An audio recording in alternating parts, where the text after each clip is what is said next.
নমস্কাৰ বন্ধু বান্ধৱীসকল, আজি পুৱাই ওলাই গৈছোঁ কাজিৰঙাৰ ফালে।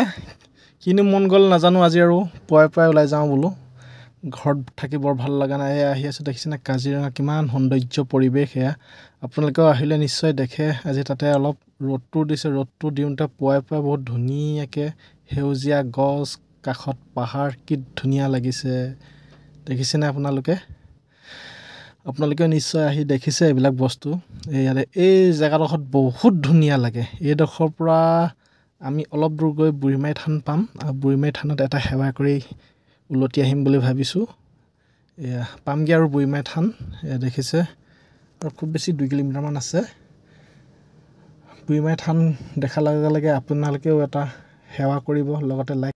এয়া দেখিছে বুঢ়ীমাৰী থান পালোহি। এই কাষত এইবিলাক মন্দিৰ আছে। এয়া হ'ল হালধিবাৰী বুঢ়ীমাৰী থান, এইখনেই হ'ল বুঢ়ীমাৰী থান। এইয়া মাক দেখিছে আপোনালোকে, এয়াই হ'ল মাক এটা সেৱা কৰিব। এয়া বাবাজী, আৰু এই শিলটো দেখিছে, এই শিলটোত ৰাতি আহি মায়ে বিশ্ৰাম কৰে। এইটো 80 ফুট তললৈকে আছে, আৰু এইটো কোনো এজন মানে এই শিলটোক কোনো উঠাব নোৱাৰিলে আজিলৈকে। এইটো এতিয়া এনেকৈ ধুনীয়াকৈ ইয়াত মানুহে সেৱা কৰি যায়। আৰু বুঢ়ীমাৰী থান যোন যায় কাষেদি তেওঁলোকে সদায় গাড়ীখন ৰখাই সেৱা কৰি যায়। আপোনালোকেও আহি ইয়াত সেৱা কৰি যাব।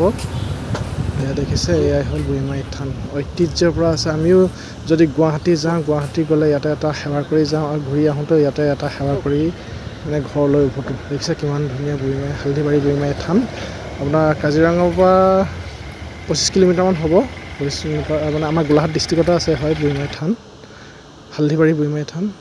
মুখত মই এয়া সোমোৱাই আছোঁ, আপোনালোকে দেখিছে পূৰা প্ৰসাদ সোমাই কথা কৈ আছে। কথাবিলাক ভাল নাই, ফুটাই নাই। এয়া দেখিছে প্ৰসাদ মানে ইয়াত সেৱা কৰাৰ পিছত বুট দিয়ে, বুটবিলাক মুখতে ভৰাই মই আপোনালোকৰ লগত কথা কৈ আছোঁ। দেখিছে আপোনালোকে সকলো পথচাৰীয়ে ইয়াত সেৱা কৰি যায়। এয়া গোটেই দৃশ্যটো আপোনালোকক দেখুৱাইছোঁ মই আপোনালোকক। এয়া দেখিছে, এয়াই হ'ল বুঢ়ীমাৰী থান হালধিবাৰী। ঠিক আছে, আপোনালোকেও এই বুঢ়ীমাৰী থান দেখাৰ লগে লগে লাইক, কমেণ্ট, শ্বেয়াৰ কৰি দিব। হালধিবাৰী বুঢ়ীমাৰী থান, বুঢ়ীমাৰী মন্দিৰ।